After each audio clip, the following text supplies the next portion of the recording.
Hello mga kawanes, pag-uusapan natin muli ang isang controversial naman na usapin, no? Patungkol sa kaligtasan. So merong usapin sa Mark chapter 10 verse 18, no? May isang mayamang binata na tumakbo kay Jesus.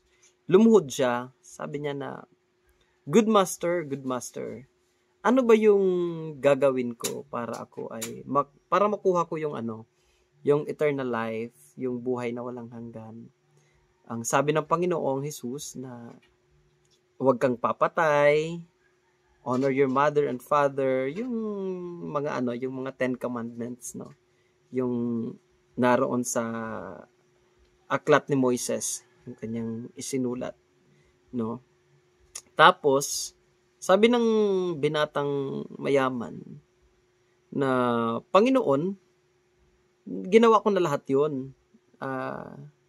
Hindi ako pumatay, ginagalang ko naman ang aking mga magulang, I keep the Sabbath, kumbaga lahat naman ginagawa niya. Sabi naman ni Jesus Christ, well, kung ganoon man, kung sa ating casual lang na pag-uusap, no, ibenta mo o ipagbili mo yung iyong mga ari-arian, o kaya ibigay mo ito sa mga mahihirap. Ngayon, biglang nalungkot itong mayaman, no, na binata. So, ibig sabihin, hindi niya kayang isuko or hindi niya kayang i-give up yung kanyang mga kayamanan or yung mga bagay na mahalaga sa kanya. So, mas mahalaga sa kanya ang pera, ang kayamanan, at lahat ng possessions niya kaysa sa Diyos. Ibig sabihin, there's a lesson, mga kawanes, no? Kung talagang naglilingkod tayo sa ating Panginoon ng totoo, kaya natin or isusuko natin lahat ng importante sa atin.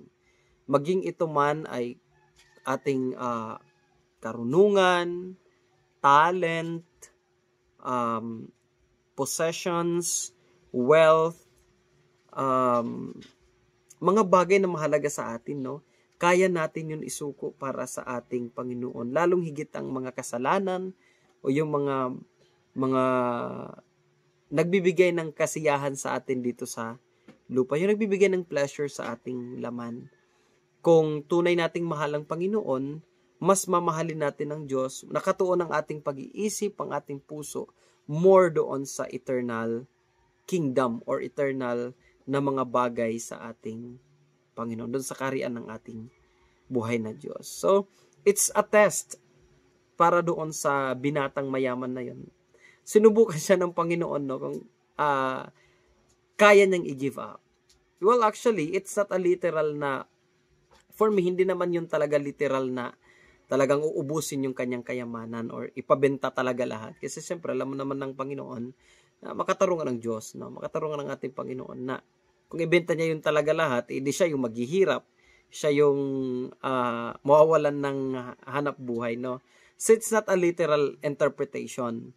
So, yung lesson doon, ibig sabihin noon, kung kaya mong i-give up, if you are willing to give up lahat ng meron ka, alang-alang sa ating Panginoon. For example, si Barnabas, 'di ba? Ibinenta niya ang kanyang mga ari-arian, yung kanyang kayamanan para sa ating Panginoon. Ibinahagi ito doon sa mga mahihirap, ibinahagi ito doon sa mga walang-wala, at lahat ng kanilang pinagbili, syempre pinaghati-hatian nila doon sa iglesia, no, sa mga Kristiyano, sa kapwa mananampalataya. At sabi ng Book of Acts, no, walang naghirap that time, walang nagugutom. So, ibig sabihin, lahat ng kanilang pangangailangan ay natugunan. So, yun po ang ibig sabihin nun.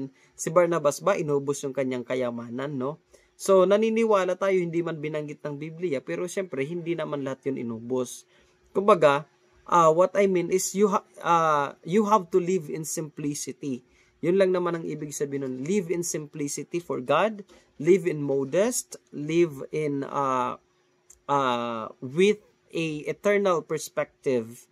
Yung ating perspective, yung ating pag-iisip is more on eternal things. hindi yung mga bagay na mga temporary lamang. So yung binatang mayaman na yon, yung kanyang pag-iisip, yung kanyang puso is not ready to accept the eternal things, eternal blessings, at eternal life ng ating Panginoon. Mas mahalaga sa kanya yung kanyang pera and possession. So yun lang mga kawanes ang ating lessons for today. God bless. Pagpalain tayong lahat.